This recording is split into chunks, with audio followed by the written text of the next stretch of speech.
L'association Sarah existe depuis 10 ans. Elle a 2 missions. La première, c'est d'accompagner les personnes atteintes d'un cancer autour du retour à l'emploi. Et la deuxième, c'est de lever les tabous et d'accompagner aussi les entreprises sur le cancer.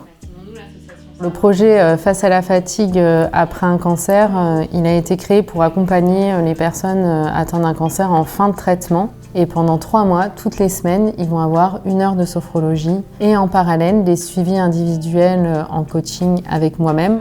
La spécificité de notre projet, c'est que c'est un projet qui dure dans le temps, mais aussi c'est vraiment qu'on va s'attarder sur un symptôme, qui est la fatigue. J'ai visualisé un tourbillon quand tu nous as parlé de fatigue.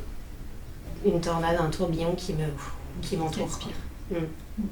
Je suis quelqu'un qui était très sportive, donc c'était ma vie sociale. Petit à petit, il faut tout laisser tomber parce qu'on est fatigué, mais il y a des moments où on est épuisé. Et là, c'est vraiment une énorme différence. Une personne sur 2 qui a eu des traitements souffre de fatigue chronique ou de fatigue intense jusqu'à 5 ans après le diagnostic. C'est le premier symptôme avec la douleur qui ressort pendant et après les traitements. Vous allez prendre une profonde inspiration et venir gonfler le ventre. J'inspire, je gonfle au maximum, j'expire, le ventre se vide. Les exercices de respiration qui vont aider à libérer les tensions, qui vont venir aussi aider à soulager quelquefois du coup les douleurs, dans le cadre de la douleur chronique. Faciliter aussi la peur de repasser un examen et peut-être de revoir une nouvelle et de s'entendre dire que c'est reparti, ça recommence.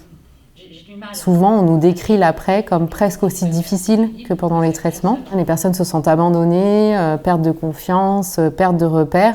Et en fait, nous, le fait d'arriver à la fin des traitements et de pouvoir les accompagner après les traitements, ça va faire aussi un lien et ça va leur permettre de pouvoir récupérer et puis travailler leur projet professionnel ou leur projet de vie après la maladie. Lorsque je suis tombée malade, je venais de me lancer à mon compte et je venais de lancer mon activité. Une question qui va se poser bien sûr à la fin de mes traitements, c'est comment envisager mon retour à l'emploi avec tout ce qui m'est arrivé et peut-être encore de la fatigue à gérer.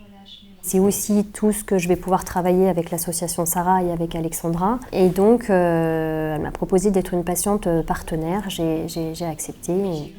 Pour moi, ça a été un peu une évidence de demander à Anaïs de faire partie du projet, de par le fait qu'elle soit touchée par la maladie, mais aussi parce qu'elle avait envie de s'investir, qu'elle sait de quoi elle parle. Quand on est dans le dur des chimios hebdomadaires, le fait aussi d'avoir des animations, des outils, des choses qui nous sont proposées quand on côtoie ces établissements, ça apporte un nouveau souffle. Ça m'a apporté un élan de vie en étant en traitement. Lâcher prise, j'y suis pas arrivée à l'hôpital non plus. Je suis arrivée un peu stressée, un peu énervée quand même, un peu... Je ne savais pas dans quoi où j'allais. Donc là, je ressens que je suis un peu plus calme. Honnêtement, on faisait la même séance allongée sur un tapis, vous ne me releviez pas là. C'est justement ça que je ne le fais pas coucher. La répétition et ce rendez-vous hebdomadaire a vraiment pour but de permettre d'identifier ce qui est le plus positif pour vous. Mais je vous rassure toutes ici, un esprit vide tout le long d'une séance, ça n'existe pas. Il y a un gros travail aussi de déculpabilisation et la force du collectif fait que ça libère la parole et que certains osaient dire des choses qu'ils partageaient permettent à la personne de se dire « je suis au bon endroit ». On a les séances qui sont prêtes à être réalisées, mais on a aussi pour objectif de pourquoi pas le proposer dans d'autres centres hospitaliers ou de structures associatives qui pourraient être intéressées par notre projet.